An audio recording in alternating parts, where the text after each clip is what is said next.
the Speaker, I can tell you that both initiatives will deliver more than what that last government attempted to when, for instance, they put out a $1 billion infrastructure scheme.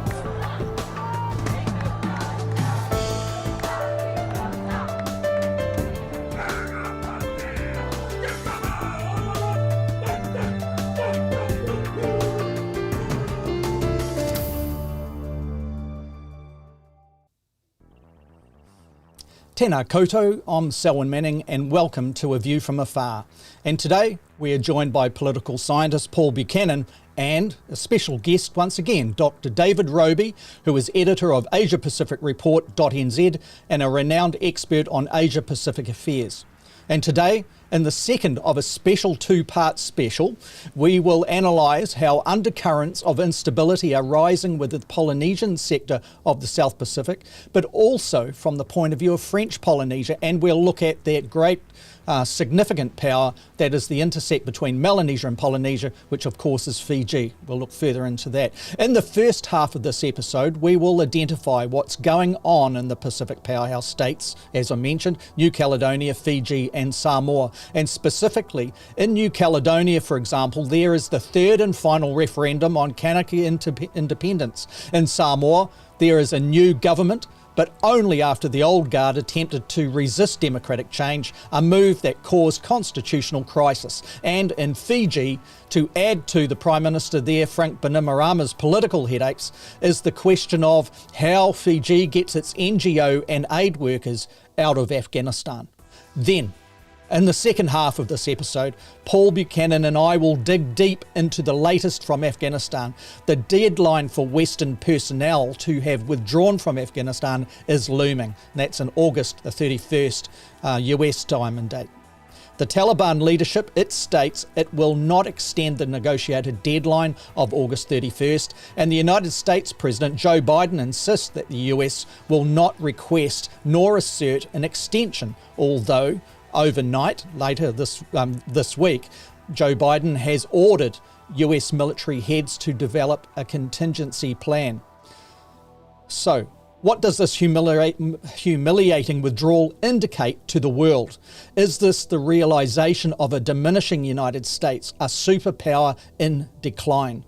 Can the United States reassert itself on as the world's police, or does Afghanistan confirm the United States is in retreat and signal an end to liberal internationalism?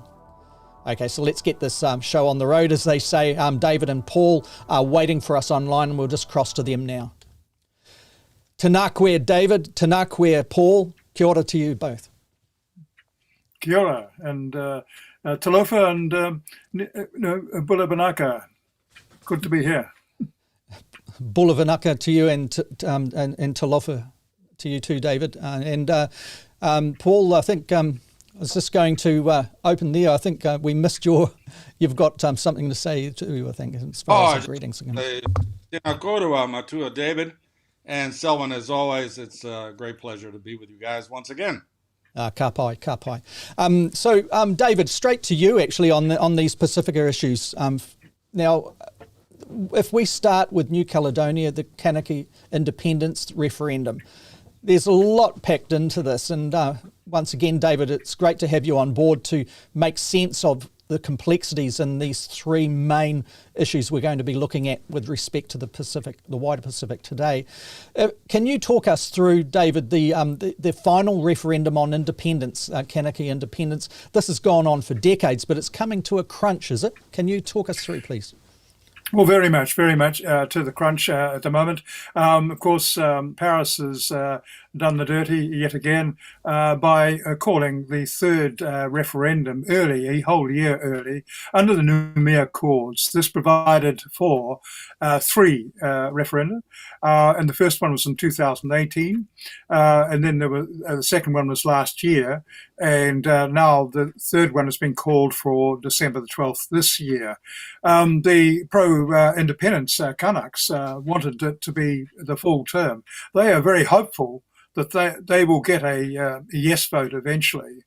Just to recap, the two previous votes in 2018 and 2020, it was being predicted by many of the opponents of independence.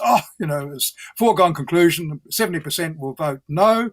And it was a complete shock for those who support French continuation in New Caledonia, with only 56.7% voting no. And then the second referendum last year, the no vote went down even further. And so it ended up with 53.3%. Given the demographics and so. Yeah, I was going to ask David, is this a demographic issue, with those that would affiliate to French lineage compared to Indigenous? Yeah, well, essentially, there were quite a lot of restrictions on who could actually vote in this referendum. But even in spite of that, the demographics meant that it appeared that it couldn't possibly be a yes vote, and so the trends have been clearly showing that, especially among young people in New Caledonia, and that's also French, as well as the Kanaks, are seeing a strong possibility of an independent future.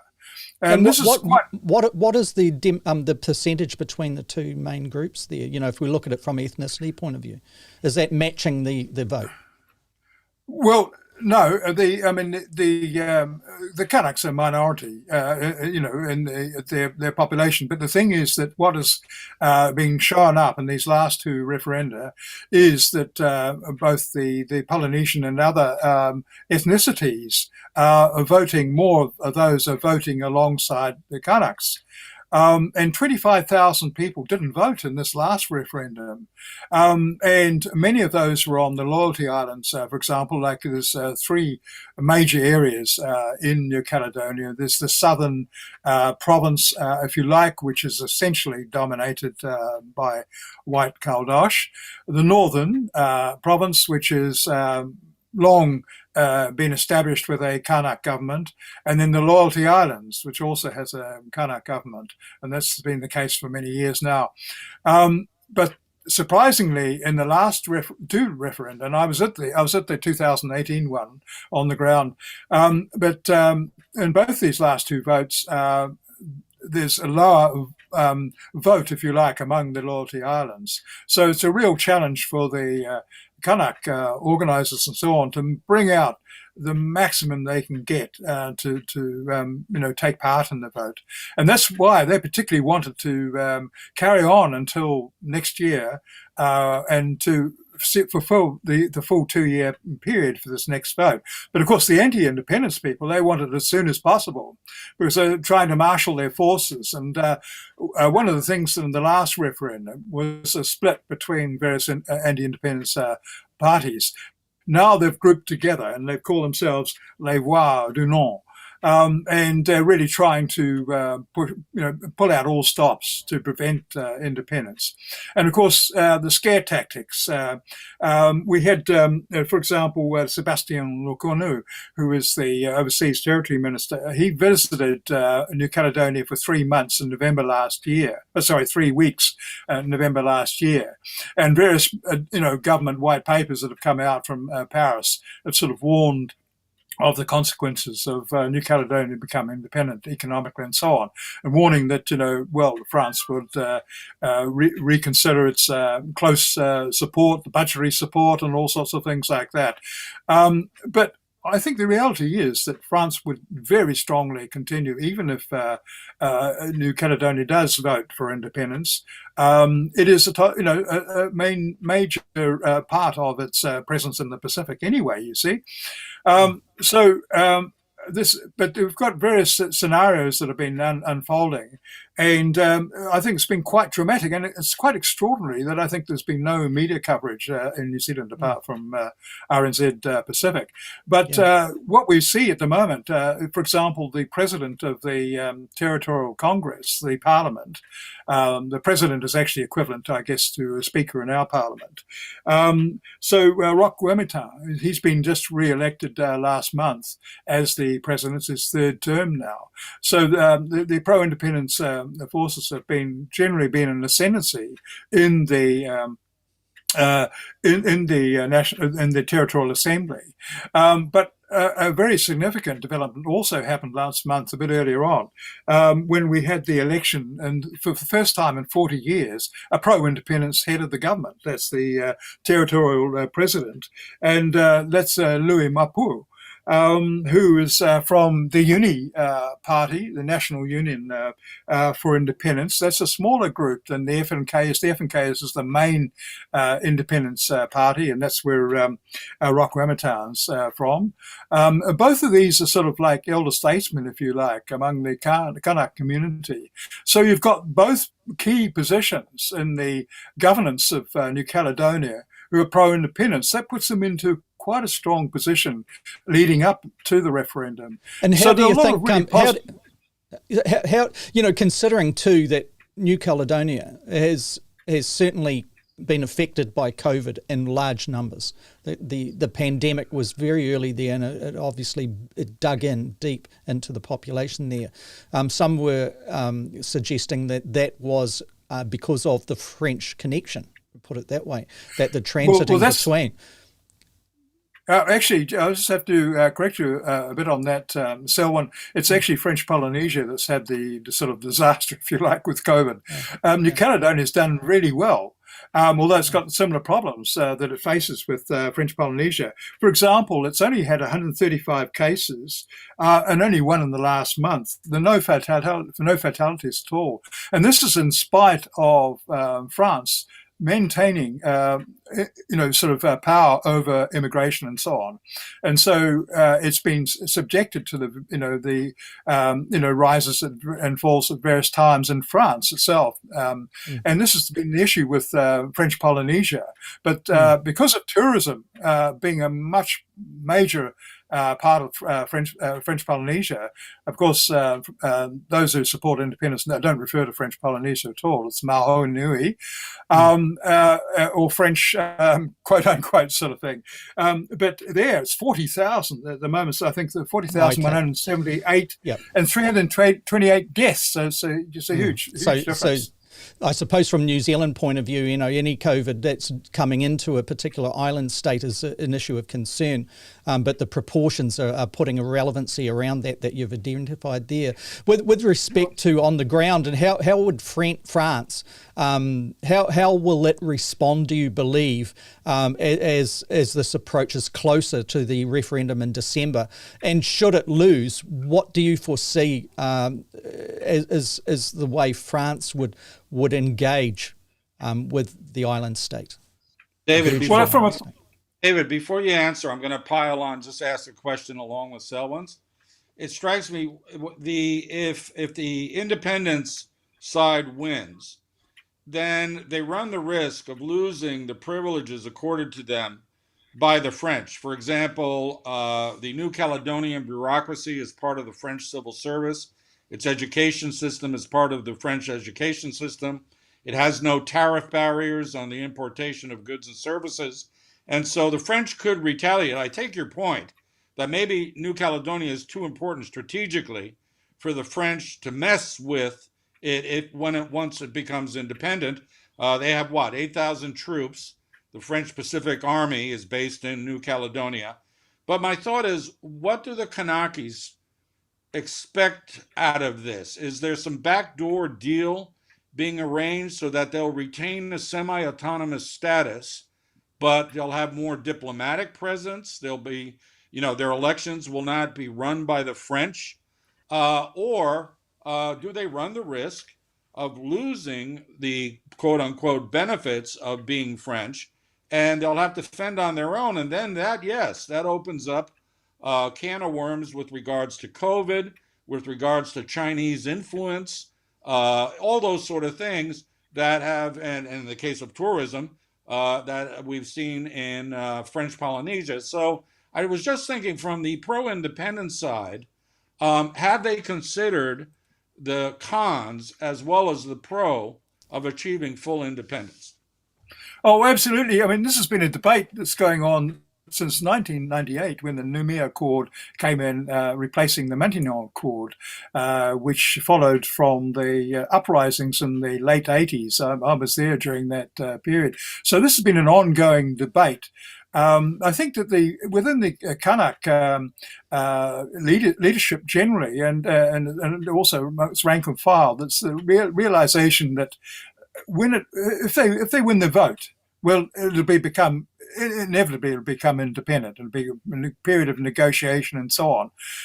But under the UN Decolonization Committee, of course, New Caledonia is one of the listed territories. It'll be inevitable if there's a yes to independence vote, even a small majority, that process would continue. But I think what the expectation that probably most of the leadership has among the pro-independence leadership is a relationship, a sort of an associated independence with France. So it'd be independent, but in association, rather like the Cook Islands relationship with New Zealand. But those sorts of details, of course, obviously not been worked out. And France has particularly been trying to shape the debate in the last year or so, hoping to head off a yes vote. But when it comes to the crunch, if we do get the yes vote, I think in spite of all the warnings, the cultural connections in New Caledonia and its presence in the Pacific is still incredibly important. And as you mentioned, 8,000, I think it's actually closer to 6,000 troops at the moment. There's been a sort of a fallback, but it's sort of military, it's key military presence in the Pacific, and as part of its global, force de frappe sort of aspirations and that sort of thing. Particularly now with nuclear testing having ended long ago in French Polynesia, the military bases there have been scaled down dramatically in the last few years. So New Caledonia is vitally important. Economically, there's been a process of change over a number of years. For example, the Kanak governments in the north, for example, have increasingly taken the control of the nickel mining industry, but of course the nickel mining industry has suffered in recent years, and that was one of the mainstays of the economy. Tourism is still a major one, but equally the Kanak local governments and that sort of thing have been and private enterprise very, very involved in the tourism industries and so on. So I think that no one really expects that if the Kanaks vote, or the Kanak supporters vote for independence, that they'll just become independent overnight. It'll be a process of a few years, probably, of working out how that can be worked out effectively.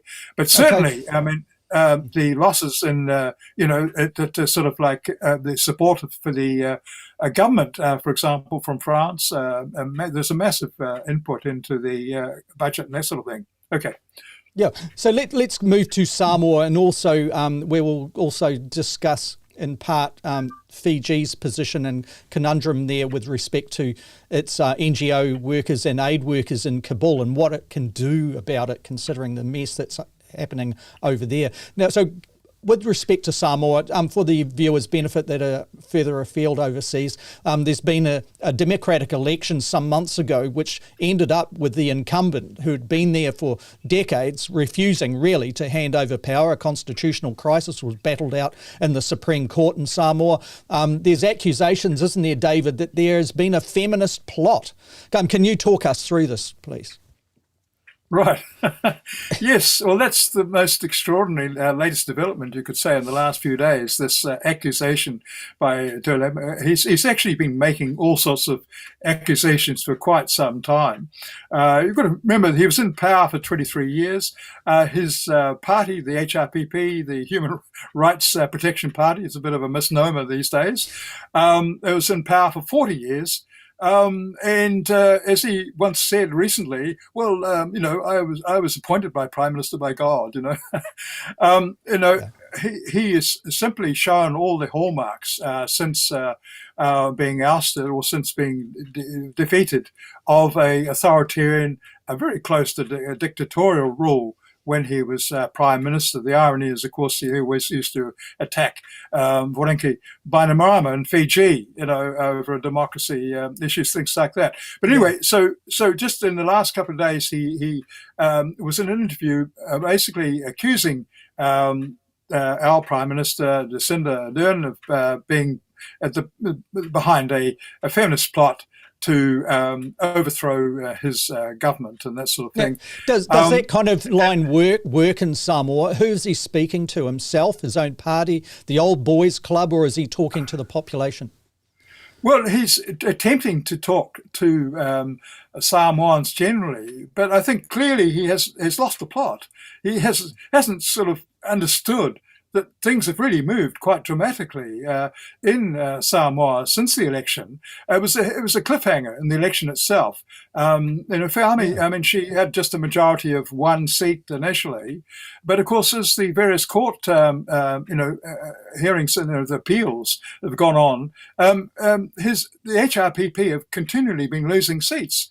So they're well in the minority now. And also, I mean, in the future, the political things in the Pacific is that losers jump ship, Yeah, I was going to say that leaders can very, very quickly become yesterday's news. Yes. So what do you make of this new Prime Minister in Samoa? And what effect do you think her leadership will have on her Pacific Island partners? I think she's speaking to the future, and a lot of younger Samoans see this, and they there are problems with the party. It was a makeshift party in many ways, thrown together in great haste before the election, but they see Whāmi as a leader of the future. And they like the fact that she's not going to sort of kowtow to Beijing. The fact that she's actually sort of thrown out this plan, this $100 million plan for port development and so on. Although she says she won't close the door to China completely, but basically look at things, look at plans a lot more objectively. The previous government, Taliban's one that was very much in China's pocket. And I think a lot of ordinary Samoans see that. Look, I did want to sort of pick up on something that, because you asked me about, what he said initially, and because I think they tried all these desperate tricks and they all failed. But there was an editorial today in the Samoa Observer, which I'd love to sort of just quote just a very brief part from it. And it said that, they really attacked, because the Samoa Observer and Te Relepa were enemies for years. The Observer is actually one of the hallmarks of independent newspapers in the Pacific. But anyway, they've said this in this editorial today.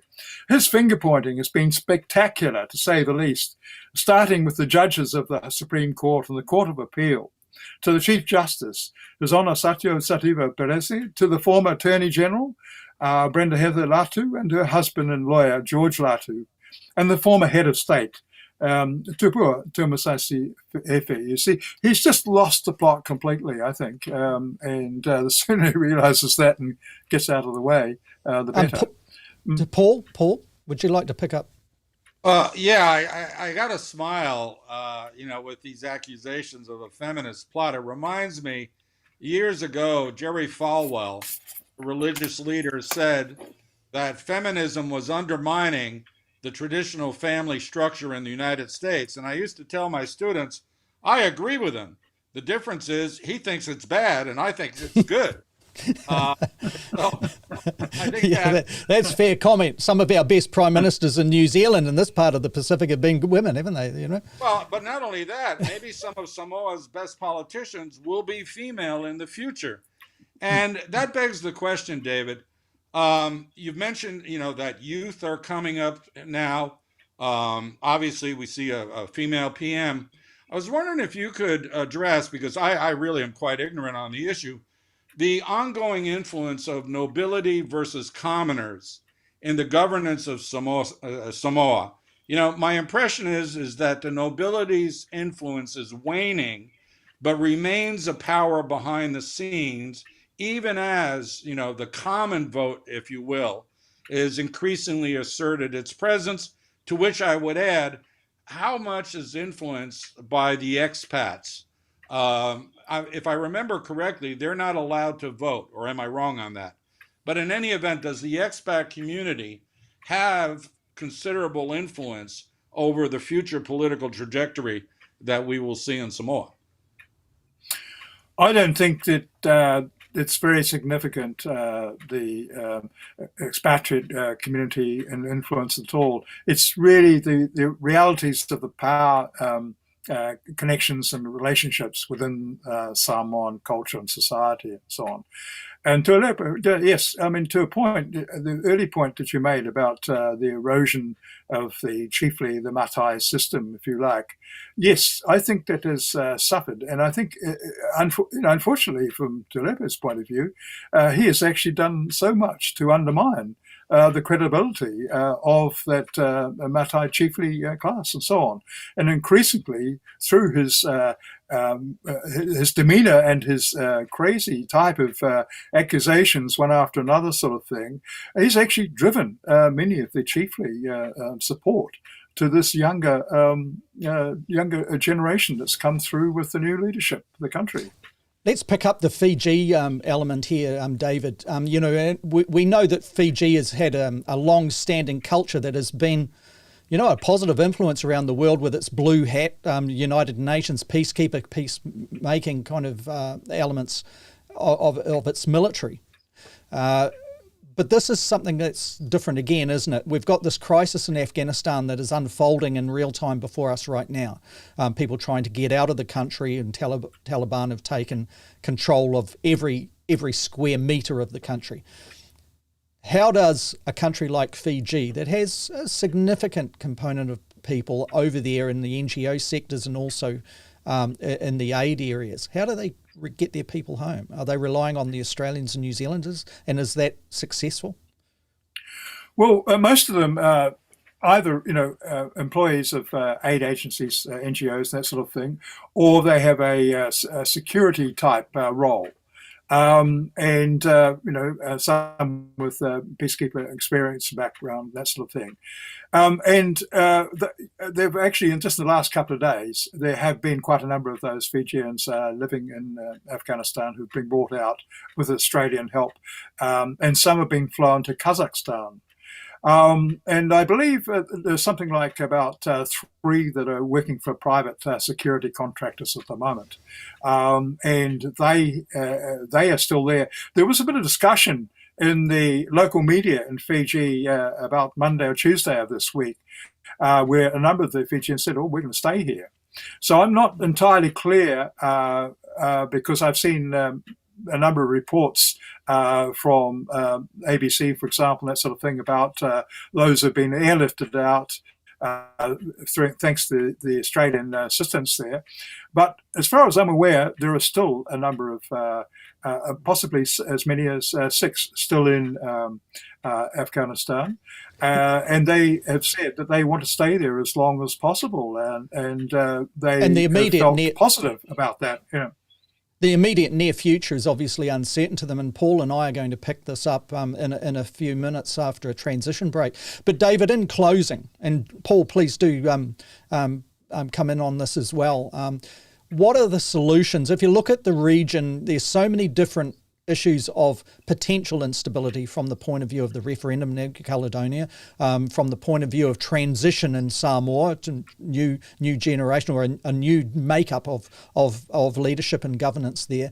There's Fiji that we spoke of in part 1 here, with all of the problems relating to whether or not Frank Bainimarama is going to be under pressure by opposition leaders, and how does the former military leader and coup leader Frank Bainimarama adjust to a democratic reality that may be looming on his particular leadership. If you're looking at all of this, what are the solutions in a practical sense? Is it one where the region does have to step up, rebuild the Pacific Island Forum, or are there other things that can help to provide stability and livelihood for everybody that is living in this most significant part of the blue region?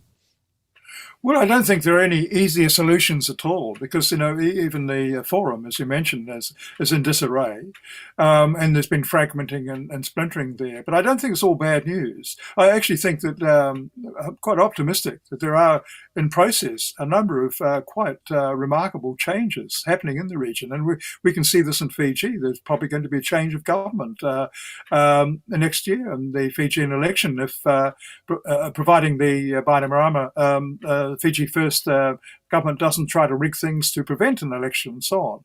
And also there are changes happening in Papua New Guinea as well and so on. So right across the region. And curiously enough, COVID has been a disaster for some parts of the Pacific. It's been a threat in other parts. But and it's also brought this increasing sort of pressure of authoritarianism. But in spite of all that, we seem to be on the brink of some fairly major changes of transition in the region, and it could actually be ultimately a positive thing. Can I just finish with a shameless plug for a little book that we've just published, a group of us. It's called COVID-19: Racism and Politicization. Media in the midst of a pandemic, and it's edited by Kalinga Sanavanati and also Sandeep Mumhidi. It's a global book, and I've been one of the contributors to it, and it's just been published, and thoroughly recommend it. Thank you. Sounds great. Plugs are great, aren't they? Yeah. Okay. And Paul, from the point of view of regional Pacific, is there something that you'd like to bring there in the solution overview view? Well, quickly, I just say that, David's expertise once again reminds me of the old adage of transitologists. We talked about this the last time David was on the show. At the end of the day, the changes pro or con democracy start from within, not from without.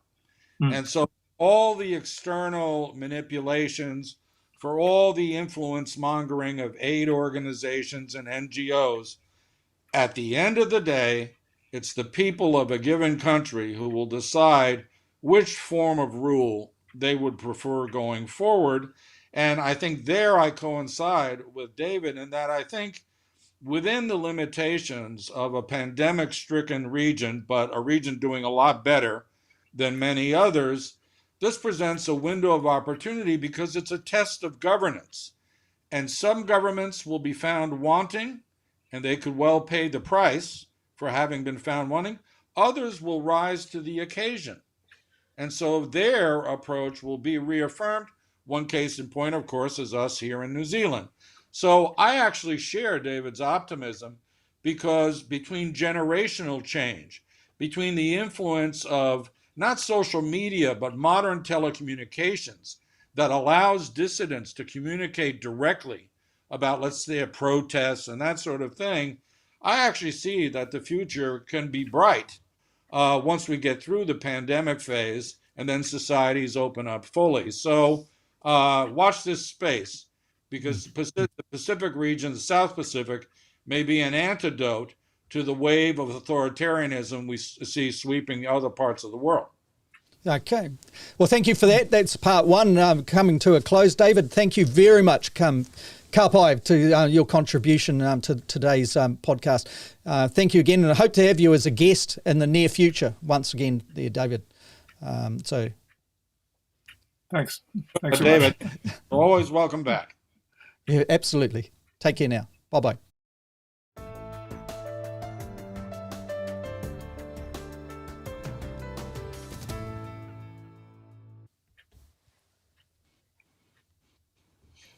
Well, more than 80,000 people have now been flown out of Afghanistan since the Taliban takeover. Charlotte Bellis has been talking to Afghans who are still trying to leave outside Kabul's international airport. Well, the countdown is on as the US and foreign forces now only have until Tuesday to get out, and with that means the end of evacuation flights. And here outside the airport there is panic as people rush to see if they can get on some of these final flights. Now, we understand the US and the Taliban have a deal that the Taliban are only allowed to let people through here who have foreign passports, who have visas and who have paperwork that is verified. I'm here without documents because a lot of people that went to the U.S. on evacuation flights were civilians. So I thought if civilians are going and I served in the army, I should be eligible to go too. Everybody's going, so I'm going too. In my house, they won't leave me alone. My wife says, "Get down there. Why are you so lazy?" I leave the house every day, so my wife stops hassling me. In a way to control the crowd and try to figure this out, they've been looking through people's paperwork at different locations around Kabul and then putting them on these buses, knowing that these people are actually allowed to be on these flights and they are prioritized to get through. And in the meantime, they're trying to control the crowds and keep people back, stop them from swamping so that these buses can come through. How they are doing that is by shooting guns in the air, by using water cannons, and by beating people to push them back.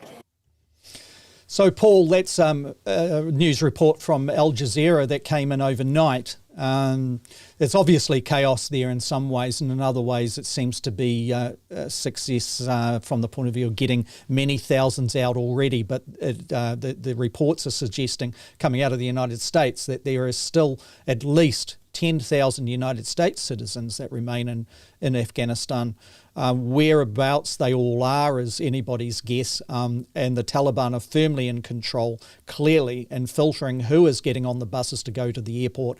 It sounds too like there's been changes over the last week where the Taliban are saying they want Afghanistan, they want Afghans to remain in the country, particularly those that have some contribution to make as it rebuilds and goes forward from here.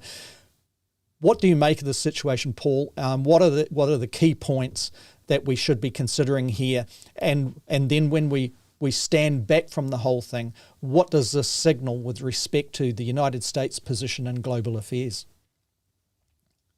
Let me give a little bit of backdrop and then pull back from the situation on the ground. What I find interesting, especially in the US and UK media, or the Australian media as well, is that we're not putting context on this chaotic situation in Kabul. First of all, the Trump administration signed a withdrawal agreement with the Taliban in September 2020. There's an infamous photo of Mike Pompeo shaking the hand of the Taliban leader who was released from Guantanamo by the Trump administration 18 months ago, signing the deal, and they committed to withdrawing by the end of May 2021. This is the Trump administration. And the deal was premised on the Taliban releasing Afghan army prisoners and the Allied forces releasing Taliban prisoners. The Allied forces upheld their end of the bargain. The Taliban did not. The Taliban, true to form, decided that they would hold on to Afghan soldiers as bargaining chips and then bartered them as leverage in local situations. They gave them up eventually, but they extracted concessions from local militia leaders, they extracted concessions from political elders and even the central government. Then we get to the situation in May. And here's where I have to wonder what was going on in the U.S. Central Command. The U.S. Central Command is the largest command in the U.S. military. It's headquartered in Tampa, but its area of operation, AOR, is northeastern Africa, the entire Persian Gulf, and Central Asia. It's a huge command. And if the deal for withdrawal was signed in September with a deadline of May 30th, then you would have thought that the logistics of the withdrawal would have been drawn up by military planners in the Central Command, CENTCOM as it's known, and that they would then undertake they would operationalize those plans. And what would that plan look like if it was in evidence? Well, there's three phases to most withdrawal or retreat planning. Again, it sometimes boggles the mind. What you do first is you withdraw all civilians that are related to your interests. So that would be Afghans who collaborated with the United States in any way, shape, or form, who want to leave. I mean, there could well be people who don't want to leave, who did work with the ISAF forces. But you get them and that's out. the first. That's the first, yeah. Get them out first. The second thing you do is you remove all the weapons that you gave to Allied forces because you can't be sure what's going to happen to them. And we've seen reports of sophisticated military equipment sitting in boxes being taken over by the Taliban, including Javelin tank-killing missiles, shoulder-fired missiles. Those are about $1 million a copy. And are the actual projectiles with these weapons as well? Yes, they are. Wow. And then all sorts of small arms munitions, mortars, you name the type of automatic weapon. It's sitting on, again, in boxes. The Afghan military left tanks, armored personnel vehicles, all American made. They left helicopters, some for want of parts. There are reports that some Afghan pilots flew to neighboring countries rather than surrender their aircraft, but they were a minority. The point is that the second phase of a planned withdrawal, which again is under the umbrella of the Central Command, would be removal of all the weapons so they don't fall into enemy hands. And we've also seen too, if reports from The Intercept and others are accurate coming out of the United States and wider, is that the Taliban has got its hands on the intelligence databases that have been developed by the United States-led forces for over the last 20 years. And that's retina reading, that's fingerprinting, etc., and all the details of who said what and where. Now that's concerning on another level too, isn't it? From the point of view of withdrawal, you'd think they would have secured that and got it back stateside. Yeah, my understanding is that, and you're right, they've got biometric measuring, machinery, technologies, and that sort of thing. Normally what you do as part of that phase 2 is you secure what are known as SCIFs, which are secure compartmentalized information platforms. And they basically, it can be anything from a container that is full of highly sensitive equipment and that stuff, but that goes first. It's possible that some of that got left behind. That is extremely problematic, to say the least. And I was going to say that the final phase of withdrawal is what we should be seeing now, which is the military component, the force itself, leaves looking over its shoulder to see whether or not the enemy is coming at them fast. So you're kind of juxtapositioning where you're backing out of the country, basically, with your weapons protecting your rear flank. Yeah. Right. Yeah. Perfect. And what's happened is exactly the reverse, in that the civilians are the last ones leaving. The weapons have already been captured, and the U.S. pulled most of its military out first, with no concessions from the Taliban to speak of. As they pulled out, this is what happened. They're a very interesting thing. Afghanistan still has many local militias that are loosely affiliated with the Taliban. The tie that binds them is their hatred for the occupiers. Things like the Northern Alliance.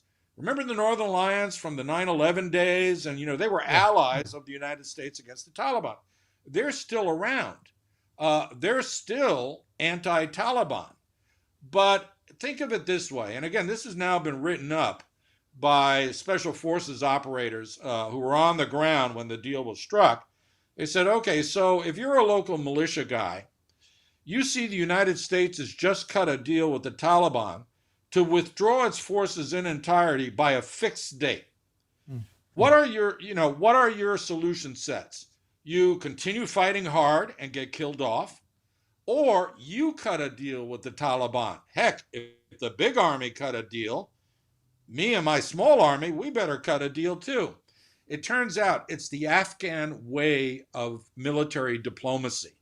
They look over at the big army. The occupiers are leaving. Why should I keep on fighting? Let's cut a deal. I'll control my little territory. You guys don't bother us. Time's on their side, Paul? The same message that was coming out of the Taliban? Time's on our side.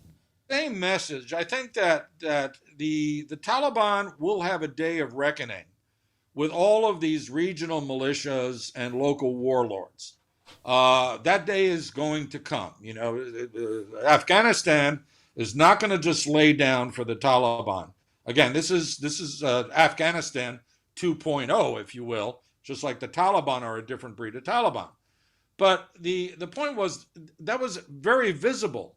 The Afghan way of fighting is to do these alliances between militias and what have you. It actually gets very personal amongst the leaders.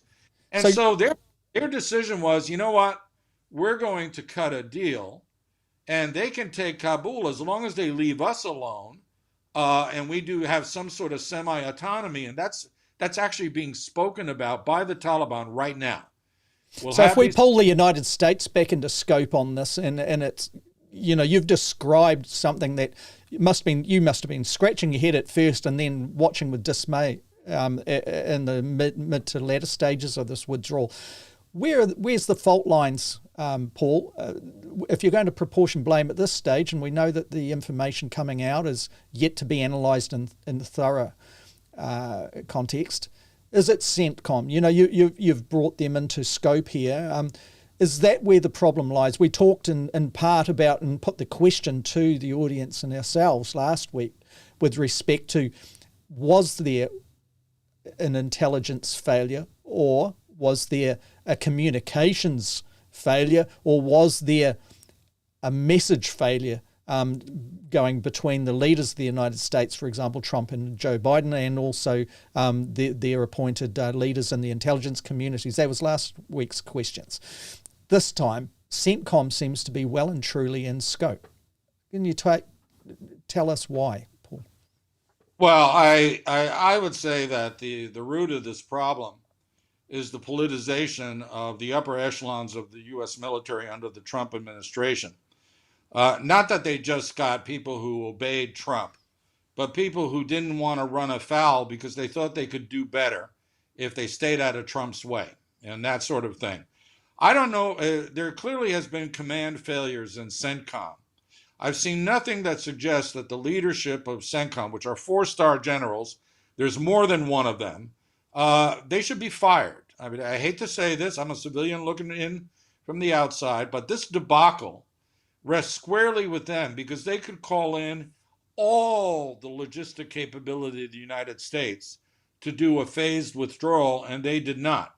Or could it be a situation where there were talks going on between the United States brass and the Taliban leaders off Afghanistan soil? Was it a situation where the military were told, keep out of the way of this? We don't want any ruptions. So we just want you to basically try to get out quietly. And then we saw the whole thing materialize like we have over the last few weeks. Well, the messaging that was coming out between September 2020 and May 2020 was rife with lies, that everything was going on. And so that's both the political leadership and the military leadership going along with this fiction that everything was going smoothly. Now, when Biden, first of all, Biden wins the election, there's that dispute. So maybe the military froze, not sure who was going to wind up being president. But even so, when Biden was inaugurated on January 20th, that was the moment to get going with the logistical, the operationalizing of the logistical flows. And it apparently didn't happen. Then Biden, realizing that there's a problem, is that he extends the deadline for withdrawal 3 months to the end of August. That still is not enough time. At that point, he starts sending backdoor emissaries to the Taliban to ask them to not push the envelope too quickly. And again, the humiliation is ask them not to attack the embassy, allow the embassy to be vacated before it is taken over by the Taliban. Now, let me stop for a second and give you a sharp contrast. The Chinese and Russian embassies have not been evacuated. The Chinese and Russians have told their citizens, be careful, but you will not have problem with the Taliban. They have clearly cut separate deals with the Taliban. They have extended diplomatic recognition to the Taliban. Even the UN hasn't done that. They have taken advantage. And so if you're a Russian citizen in Afghanistan or a Chinese citizen, unlike the hordes of people trying to get out, they're sitting at home fully knowing that they're protected by the Taliban because their government was able to adroitly maneuver during the months leading into the American collapse. Now, one other thing that is worth considering is that this deadline is for U.S. troops only, the withdrawal in August 31st. NATO partners, European partners, Germany in particular, they may or may not leave at the same time. There's open dissension within NATO about adhering to the American withdrawal timeline. The Taliban have only insisted that the Americans leave by August 31st. So there are other channels to get out of this situation without mayhem on the 31st. And there was some sort of leadership communication that was going on between Germany's leader, for example, Angela Merkel, and Vladimir Putin, obviously, of the Russian Federation. That was about last week, wasn't it? So that popped up as a little moment, what's going on here? And this is what you're explaining, I would say, in part. Also, you know, with Joe Biden's role in this, there's just a quick question that came in from Craig Burns here, and he's asking, Paul, is there any difference between Joe Biden now and Joe Biden when he was working with Hillary Clinton, obviously, within the Barack Obama administration? I guess what Craig is also putting there, if we look at that question a little bit deeper again, is would you have expected better from Joe Biden, considering he had considerable experience in world affairs going back to that previous administration and beyond, of course? No, I wouldn't. I think, Craig, it's a good question. But let me offer you some sobering, I won't say it's insight, but sobering facts. Joe Biden is I won't say he's a neocon, but he's a hawk. He's a liberal internationalist hawk. He, with the fall of Saigon in 1975, he in the Senate said that the U.S. should not accept Vietnamese refugees, their allies from South Vietnam. He said we shouldn't take them in. They should go to other countries in the region. We need to pull out and leave. And so he has a long record of not offering the hand of hope to people who collaborated with U.S. forces in war zones. He was very hawkish on Syria when Obama went in and did that line in the sand nonsense. He's been hawkish on Afghanistan all along. He supported the surge that General Petraeus ordered in Iraq and then again in Afghanistan against the advice of major counterinsurgency types and Obama's better thinking. So you're not surprised? You're not surprised at all about this? He and Hillary Clinton were selected to flank Obama on the right side of the political ledger because of their hawkish views on foreign policy, which would free up Obama to do more progressive policy on the domestic side of the equation. We saw how far he was able to get with that, but he had the right side shored up by Biden and Clinton. Now Biden is in office. It's a few years down the road, and Afghanistan happens. He did two things, one good, one bad. He honored Trump's agreement. If I had been president, I would have ripped up that agreement. And even though it would be trouble over the short term, the government, the Ghani government in Afghanistan would still be there today. But he decided to honor the agreement of his predecessor, thinking of U.S. reputation, of honoring agreements, and but then he allowed his military commanders to sit on their hands, hoping for the best, when in fact military planning is based on hope for the best but plan for the worst. And they clearly did not do so, and he supported them. He is supporting them to this day. Heads need to roll in the Central Command, and Biden needs to reflect on his geopolitical orientation.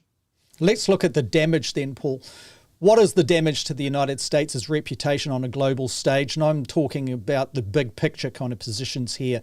For example, we've often, from an independent Pacific Island state point of view, and I don't mean you necessarily, but I mean as the country as a whole, many in this country, New Zealand, have been critical of the United States at different junctures of the last, say, 30, 40 years, on the basis that the United States had assumed wrongly the position of being the global police force and enforcing that doctrine around the world, etc.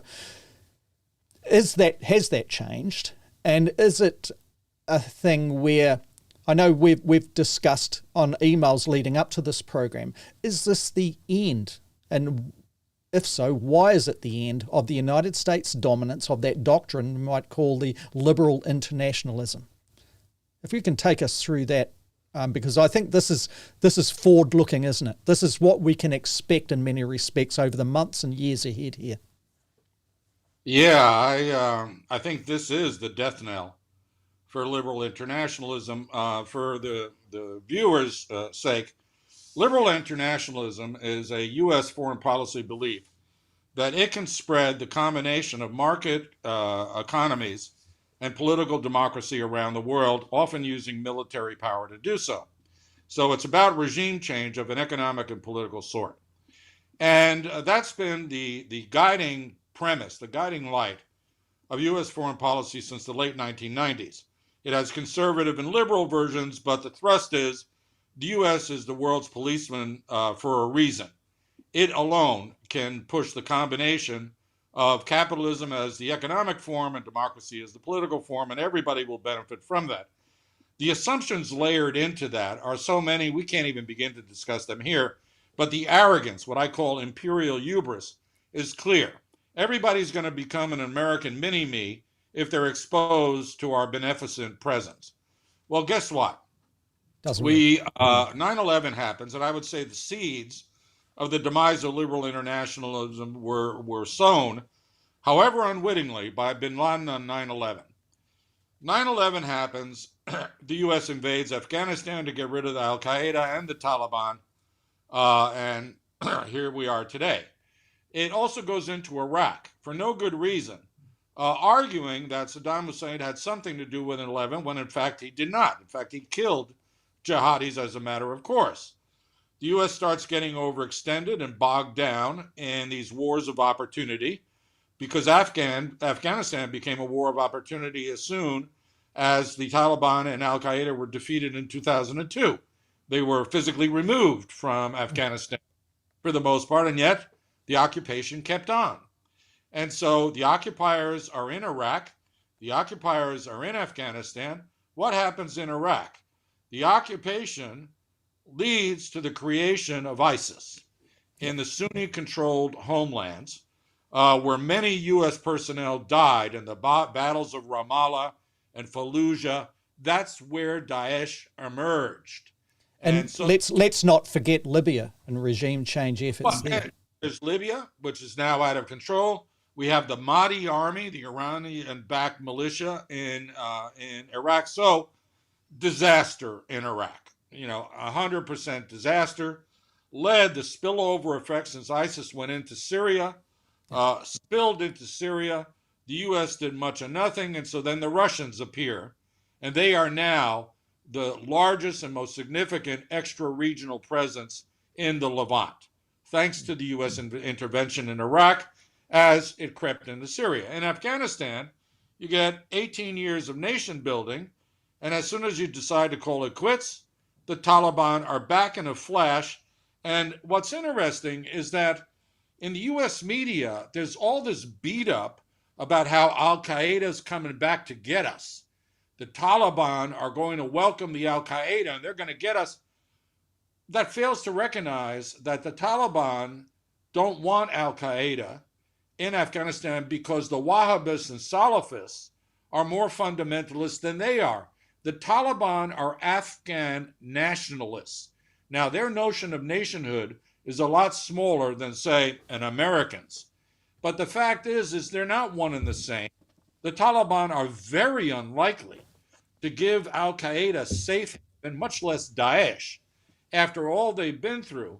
And so this experiment, not just known as nation building, but known as liberal internationalism, where the United States fixes everything all around the world, has absolutely fallen hard on the collapse of Kabul. So as a theoretical premise underpinning a foreign policy vision by a bipartisan elite in the United States of America, it's over.